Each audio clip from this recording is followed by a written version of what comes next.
No, it's good. Well, fantastic to be here, virtually in Berlin. Yeah, Berlin and I go back quite a long way to some of the LKCE conferences, as we've just said. Also, quite a number of my agenda shift workshops have taken place in Berlin. Some of those at Marcus's offices, the Leanovate offices. I've done some private work in Berlin as well, and it's a place that I, at least until lockdown came, that I kept coming back to, a couple of times a year. So it's good to be here by the power of Zoom. Talking of Zoom, I'm going to do something maybe for some of you a little bit different. I really don't enjoy staring at a PowerPoint slide and talking to it. It's not much fun for me, and I suspect that it's not much fun for the person listening to me droning on talking to the PowerPoint slide. So I'm going to keep this all in gallery mode, so I can see a few faces. People, many of you that I recognise, which is fantastic. There'll be not quite conversational, but there'll be a chance for you to ask questions. Post your questions in chat, and if there's time at the end, then we'll do a bit of a Q&A. I will post a few things into chat. In fact, I'm going to do that right now, so that we know that I can find it and you can find it. So that usual boring bio slide at the beginning, I've just put a few links there that you can follow up in your own time. I want to jump straight away into talking about right to left. Oh, one thing I should say, but there will be a couple of breakouts, short breakouts for about 5 or 6 people. We'll work out the numbers at the time of a few minutes each. So there will be some real conversation in these things. I mean, and as you'll, I think, come to understand, that's pretty fundamental to everything that I do these days. So let's talk about the about right to left, what the metaphor means. And I'm going to explain it in, well, if you want to explain something difficult, best way to do it is via Lego, obviously. Now, suppose you had to explain Lego, where would you start? So would you start with truckloads of plastic granules arriving at the Lego factory? So that's from the left, if you think about like a process picture. From the left, plastic granules arriving at the factory, or from the right, with children playing with the finished product. So from the left, plastic granules, from the right, children playing. Now, I don't need to wait for your answers because I've asked this question enough times, and 999 answers out of 1,000 would be with the children playing. In fact, usually the objection to my answer is that it's not always children that are playing with it. Grown-ups enjoy playing with Lego too. So now you get what this left to right thing is about. Let's do the same thing with Agile. So where does Agile start? Backlog items in Jira, other tracking tools are available, or people collaborating over working software that is already beginning to meet needs. So from the left, backlog items in Jira, or people collaborating on working software that is already beginning to meet needs. So that's the from the right version or the from the left version. Now, again, I've asked this question a lot of times to lots of conference audiences, got a lot of feedback, and nearly everyone agrees that the best place to start Agile at is with the working software bit, the people collaborating bit, the meeting needs bit, not the backlog items in Jira bit. And yet, when we start to look at Agile process and start to look at Agile frameworks, where do we start? So let's ask that about Scrum. Where does Scrum start? 2 levels of backlog, all the planning events and all the rest, or shared objectives pursued goal by goal. So from the left, backlog items, planning events, so 2 levels of backlog, planning events and all the rest of it. From the right, shared objectives pursued goal by goal. Leave that with you for a moment. Now let's think about SAFe. And the answers, the 2 descriptions are almost identical. Instead of 2 levels of backlog, it's now n levels of backlog, where n is a parameter proportional to the height of your SAFe poster. Or again, shared objectives pursued goal by goal. And I chose SAFe for 2 reasons. One, those 2 formulations, the Scrum idea worked very well also for SAFe. And it's the one where that idea of pursuing objectives goal by goal, that iterative thing, is actually very explicit in easily accessible, publicly acceptable descriptions of the method. When I looked at other scaling frameworks, I found that view actually quite a bit harder to find, which is interesting. So what's the point of all this? I think that the way we are describing Agile as a backlog-driven process, and worse, the way we're implementing Agile through what is essentially a waterfall process of imposing process and tools and everything else on people, unasked for, uninvited. I think both of those things are actually killing Agile, and we need to reframe Agile so that it is genuinely the paradigm shift it was meant to be, and not just a faster way of doing projects and everything else.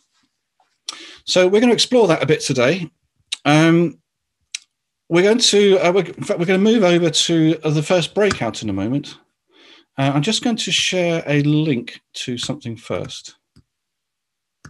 So the link I'm going to share is to that definition of Agile that I mentioned. In fact, there's a whole load of similar definitions like that. You may have come across my definition of done. Someone's need was met. The only definition of done you'll ever need, I would argue. And there's definitions like that, some deliberately quirky definitions of things that help you start thinking in this right to left kind of way, an outcome-oriented kind of way, needs-based kind of way. But we're going to move now to your first breakout. So here's the setup for the breakout. It might be worth taking a note of this. I can't remember if your chat survives your journey into your breakout room. So if you want to take a note of that somewhere else, that might be helpful. So that statement, that description of Agile, people collaborating over the rapid evolution of working software that is already beginning to meet needs. A little bit of a mouthful, but actually a pretty good definition, I think, of what Agile is when it's working. I just want you to have a little discussion, just imagining that at its ideal best. When it's working at its ideal best for you, in your context, what's that like? And why is that important?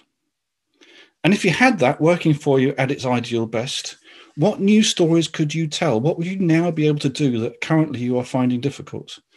And in those stories, whose needs are you meeting? And, there's a lot of people, a lot of different kinds of person that you could bring into that, your customers, your team members, other people in your organizations, and so on. So people collaborating over working software that is already beginning to meet needs. That's the slightly shorter version of it. 7 minutes, I think, in your breakout rooms, and Marcus will set them up, or Marcus or Vicky will set this up with about 5 to 6 people per group. Okay. I can't be bothered to do the maths myself. Okay. So let you work that out. Zoom can do that. Zoom can do that. Zoom can do that. What I don't know if it's possible to leave you out of the breakout rooms. Would you like to participate yourself, Mike? Or no, I think I'll wait and watch the reactions when people come back. Okay, then I will. Oh, this is impossible. I can just add you to. It doesn't matter. I will ignore the invitation. Yeah. Okay, that's good. Okay. Yeah.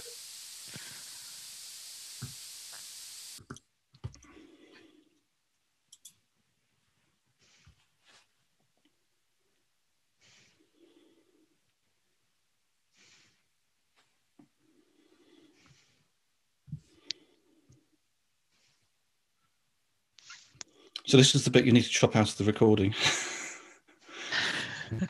That's a good point. Yeah. I will hit the pause button. Don't forget to turn the recording back on. Yeah, I just did. Great minds think alike. It's the sort of thing I would forget. Yeah, well, possibly the recording will be trashed because I did something wrong also.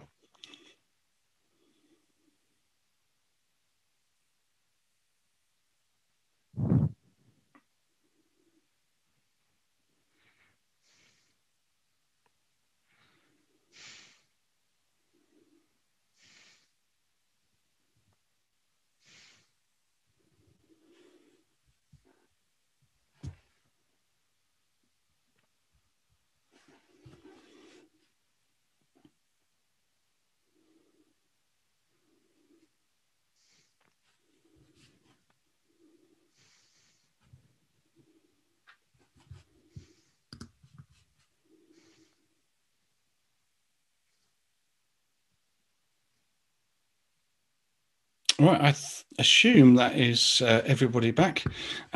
So I'm actually going to send you out to another breakout, basically straight away.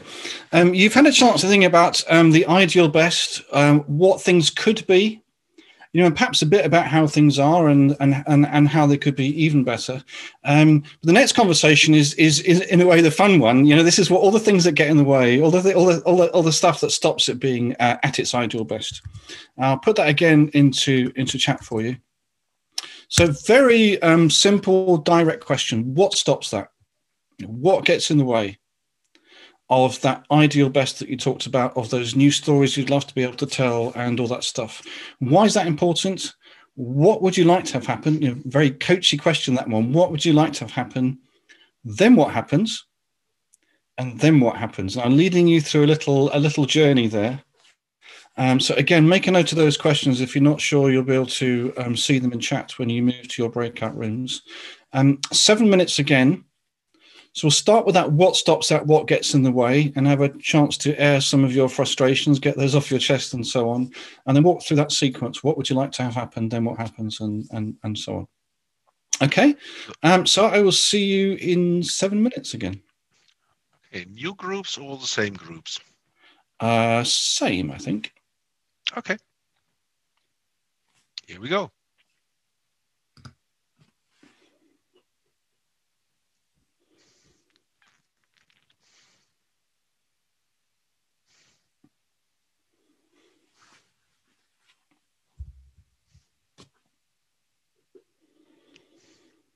I think it's a bit disappointing for Jan Erik, and he really is missing his microphone.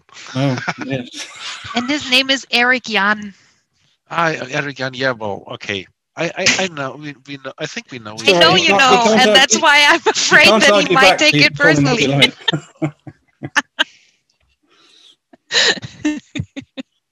Hi, Eric Jan. I know you can't talk back, but hi.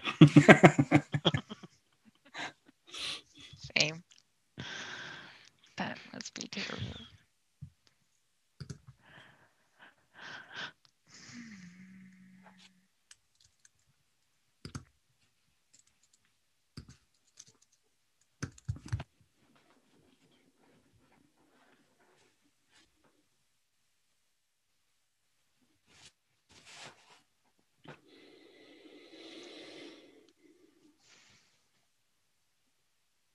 What time do we need to finish, by the way? Well, Jose is starting at 8 p.m. Okay. So next band member Before possibly. Then. Yeah, and so before then, yeah, but it's whatever you need. No, I won't overrun. Just yeah. Be good to make some time. Hopefully, make some time for questions. It's sometimes that's the most fun bit. Yeah. And so I would encourage, if you get questions into chat, and don't be. Restart the recording.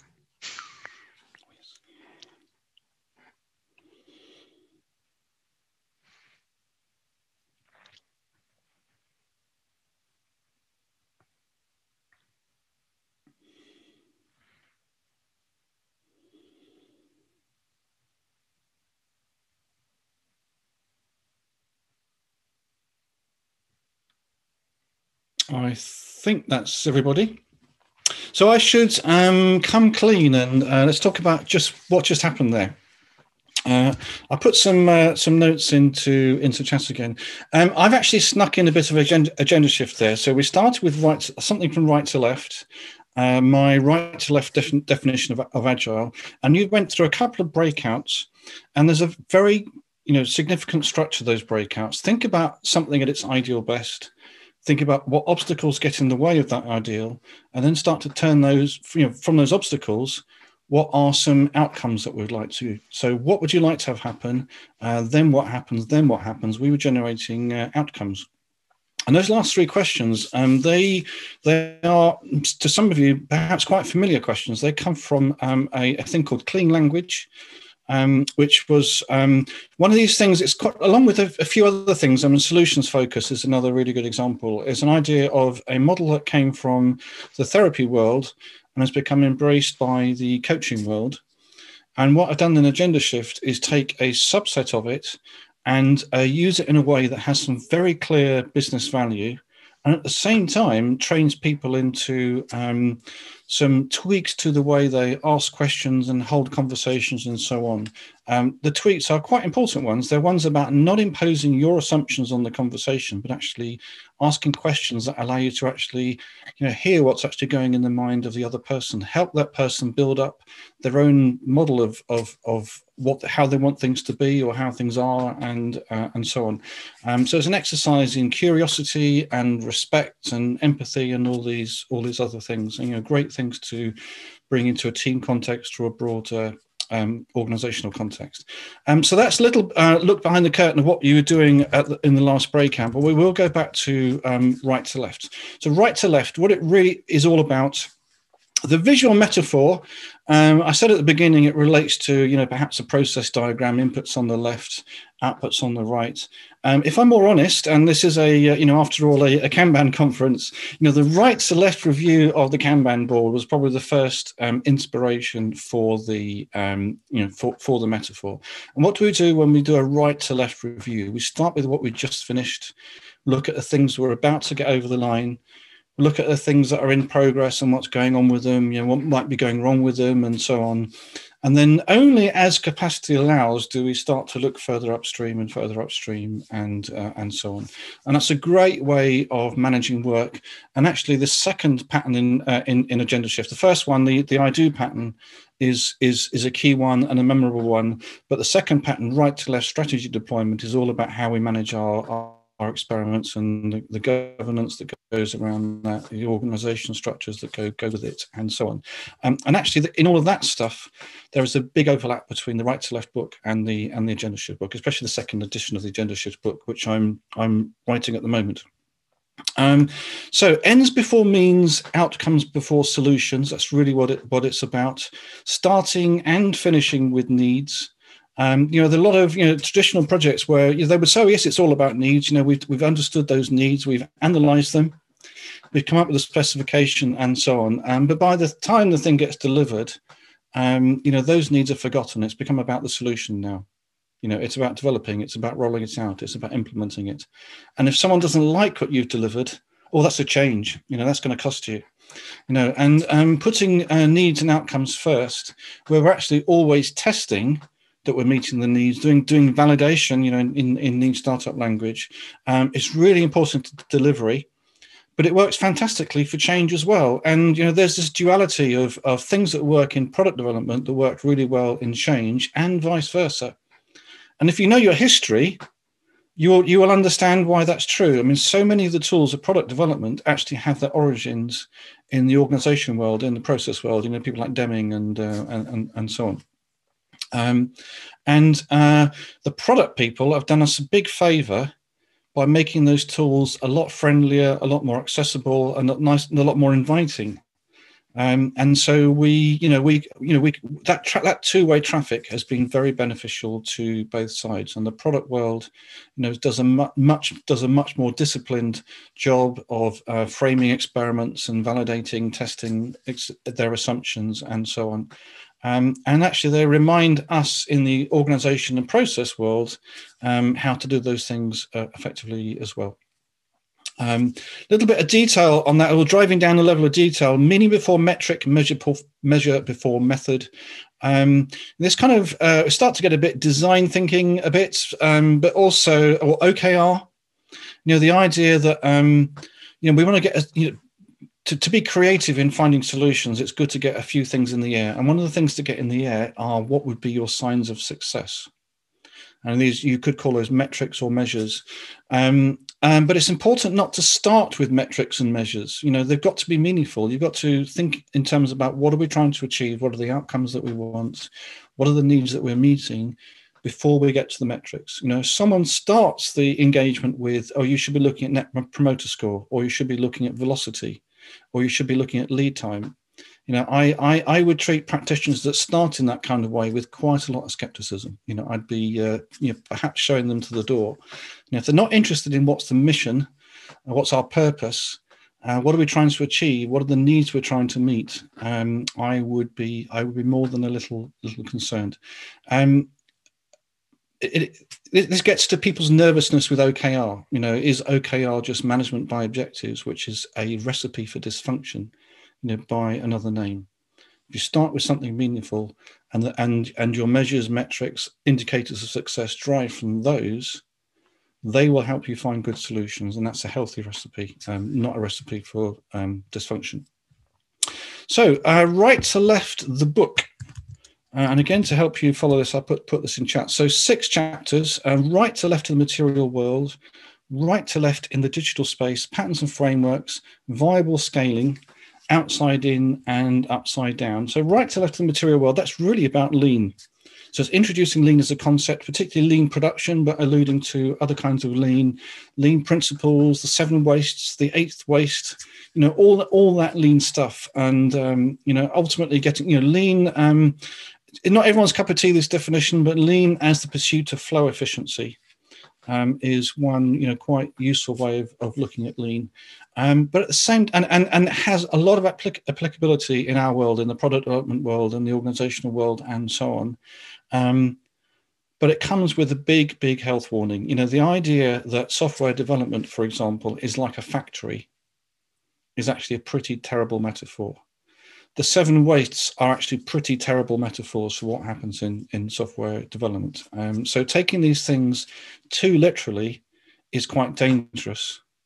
But understanding, the maths behind it, the psychology behind it, the respect for people, the principles, all those kind of things, all very, very useful, all very, very powerful. And if we're going to understand lean agile, we need to understand what lean is.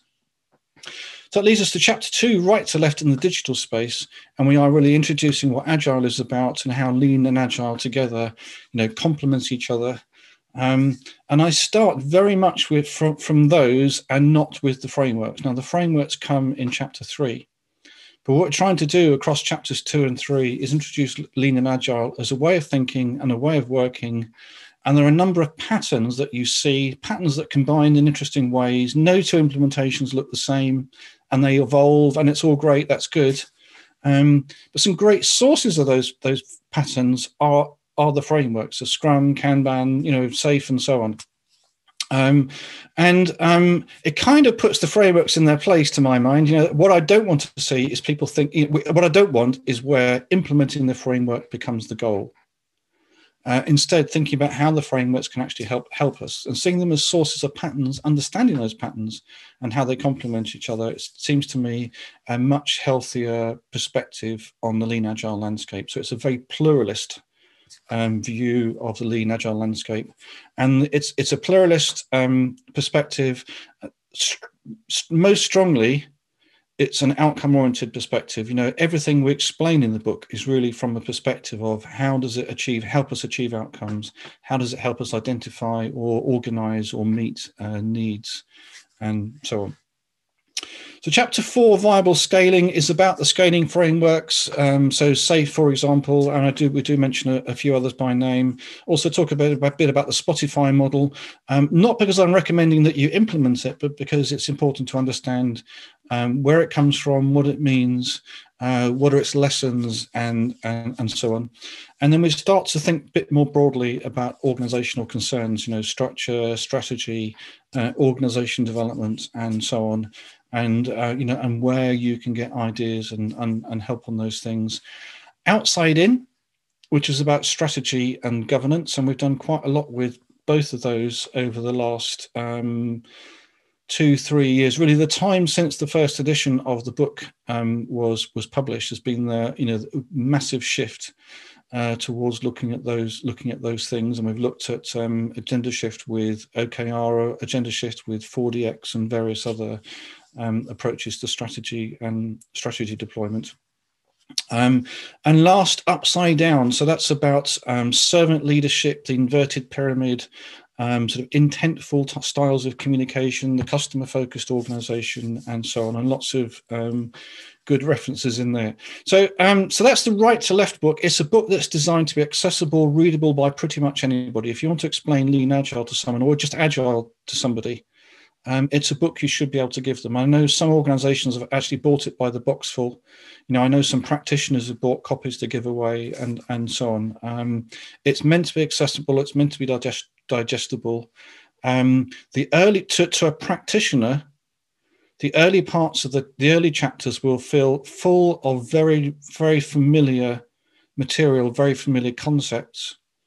What's different about it is that right to left perspective, the stance, and putting those outcomes first, not your backlog items in Jira first. So that's the thing that's really different if you're a practitioner.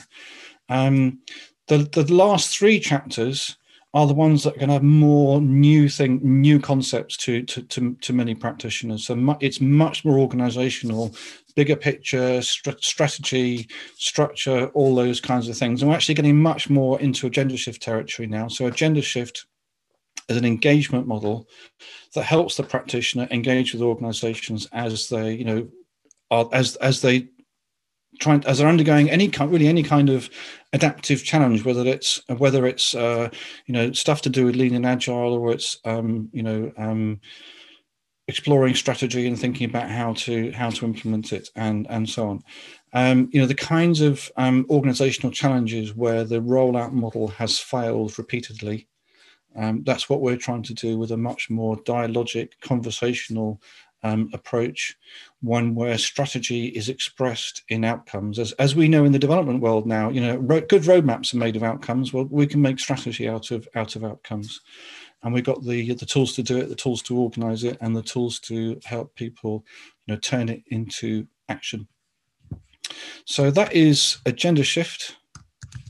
I'll give you a link to the About page for that. So the wholehearted, outcome-oriented engagement model is how I explain it.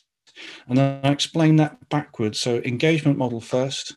And all we're trying to do is distance ourselves from change management. People used to scratch their heads and wonder whether Agenda Shift was or wasn't a change management framework. I now tell them that it isn't. And I'm offended if they think it is. That kind of approach for adaptive challenges, for cultural change, for the kinds of things where introducing Agile is important. That model, I think, has had its day. Outcome-oriented, I hope you understand. Wholehearted, I will let you read about. We're in the business of building wholehearted organizations, is our mission statement. You can read the About page to understand what that actually means. And that is me basically done. So I'm just going to post the final slide with how to connect with me, how to connect with the community. And there's a good sized community now, and find out some more. So it does leave us a good few minutes for questions. I think Marcus is going to moderate that part, but I think your questions can go on chat, and we'll take it from there. So thank you very much. Yep. Thank you very much, Mike. This was an interesting one. So I can testify. I joined one of Mike's early Agenda Shift trainings, and it's definitely worth it. It's really, it changes your perspective in a way that's very, very helpful. In fact, we should say, several of your colleagues have now been through the same workshops, and also, you are collaborating on the translation of the book as well. The Right to Left book, first of all, being translated into German, coming up quite soon, I think. And then the Agenda Shift book will follow afterwards when I finish writing the second edition. Okay, so questions to the chat, please. Post your questions into the chat, and I will forward them to Mike. Or if we don't have that many questions, so we can start with vocal questions. So anybody who has I've told Marcus I don't mind hard questions. So you don't have to be kind. Yeah. So if you have a simple question, I will extra hard for Mike. Make it extra hard for Mike. Translate it a bit.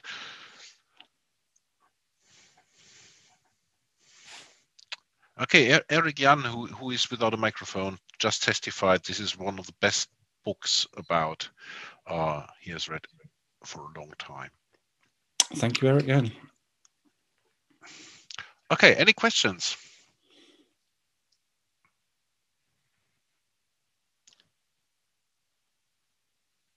Well, Mike, if nobody has a question, I will do the opener, and I just have to think. Well, you like the hard questions, right? So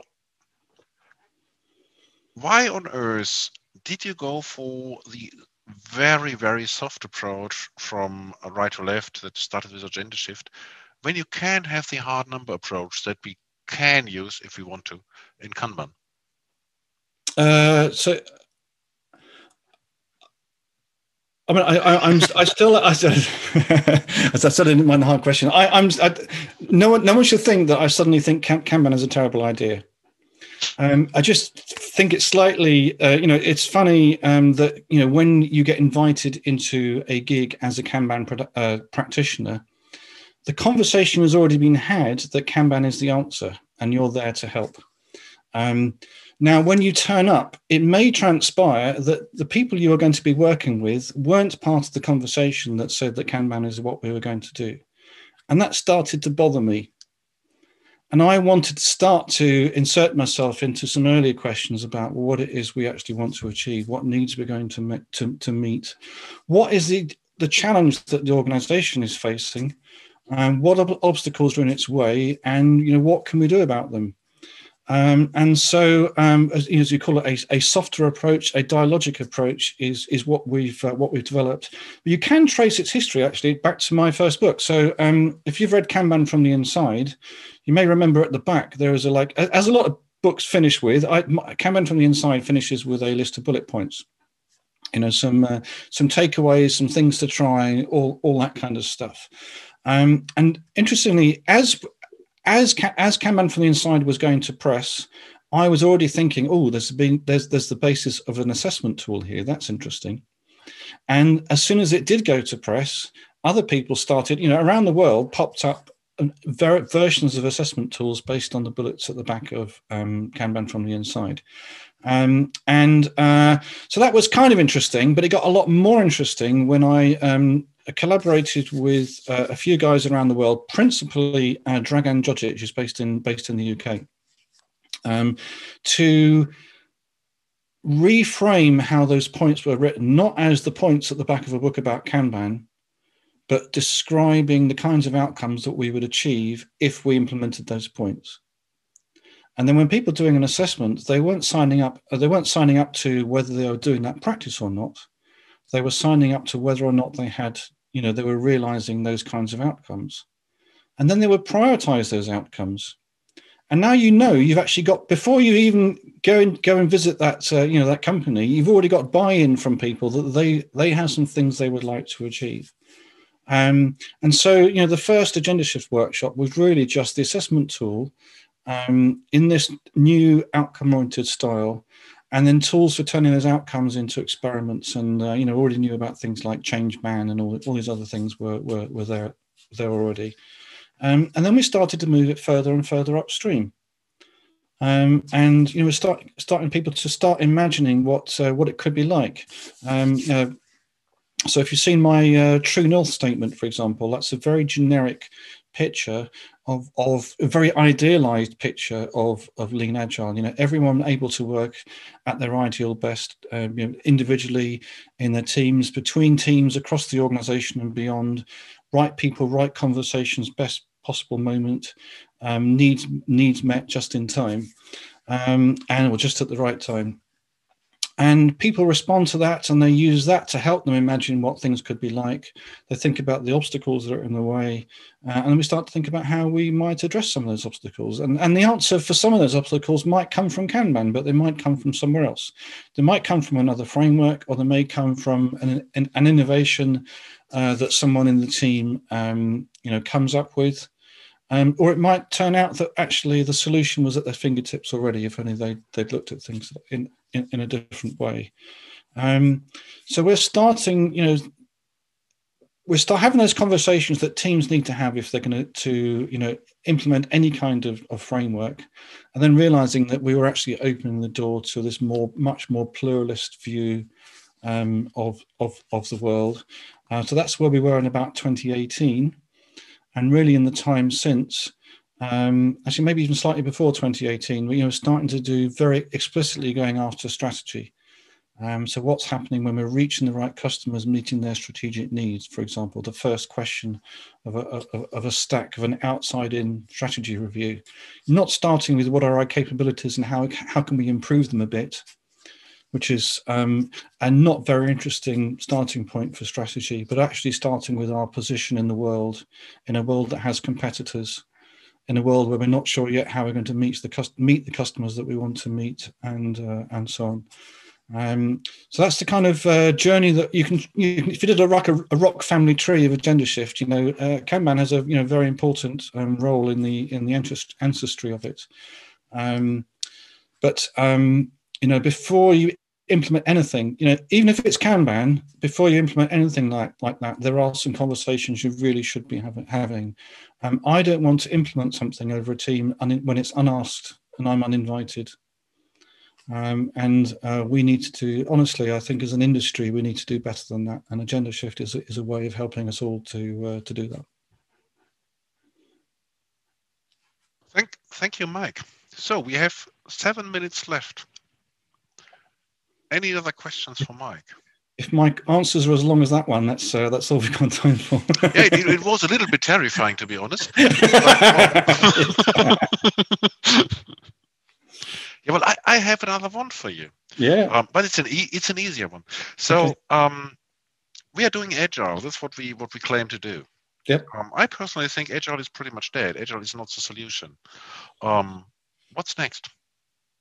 That's very interesting. I saw someone describe agenda shift as post-Agile a few weeks ago, and I was a bit shocked because I actually I show Agile a lot of respect. I show the Agile, if you read right to left, you'll know I show the Agile Manifesto a lot of respect. If you can't trace it back to the Agile Manifesto, it's probably not Agile at all. But there is a lot of hate on Agile, and it goes back to the right to left and left to right thing. I could easily actually have started a session with that kind of conversation. Why is it that, you've all turned up to this session? Some of your early evening free time you're spending in a conference session, and yet there are other people. If you read Hacker News like I do, you'll know that every few weeks there'll be an article will pop up on Hacker News absolutely hating on Agile, absolutely despising it because it's been forced on them.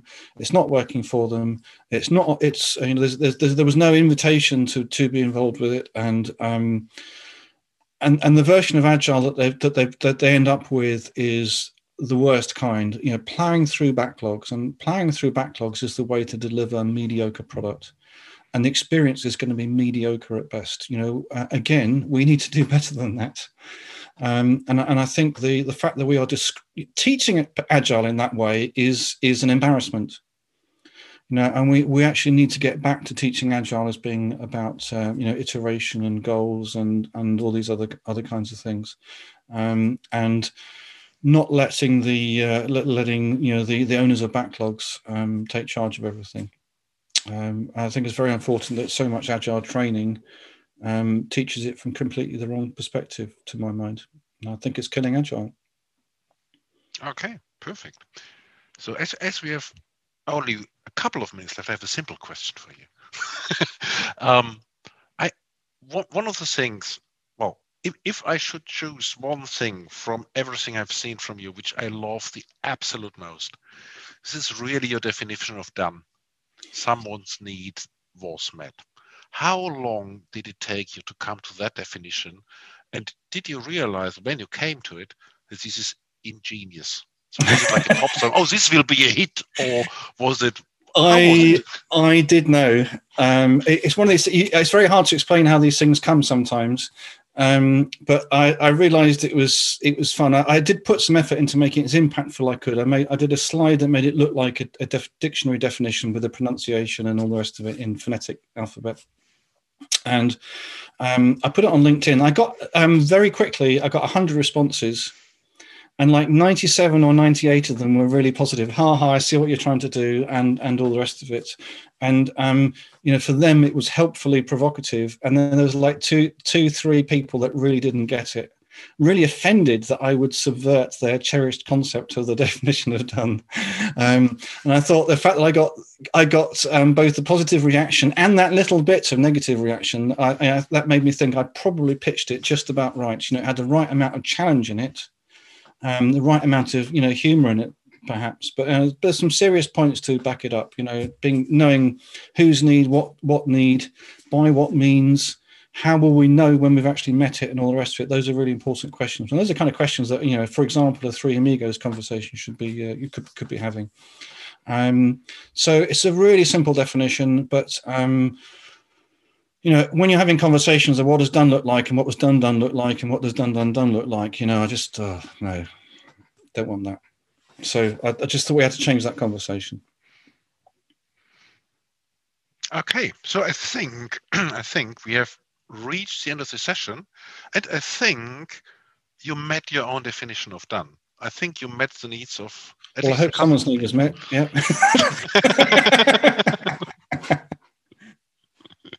So thank you very, very much, Mike, for joining us. It was a total pleasure, and I'm totally happy. Good. Thank you. So send out thank yous to Mike, connect to him on LinkedIn, book his workshops, buy his books, make him rich and famous. That's why he's here. And I guess copy the chat if you want to follow up on some of those links as well.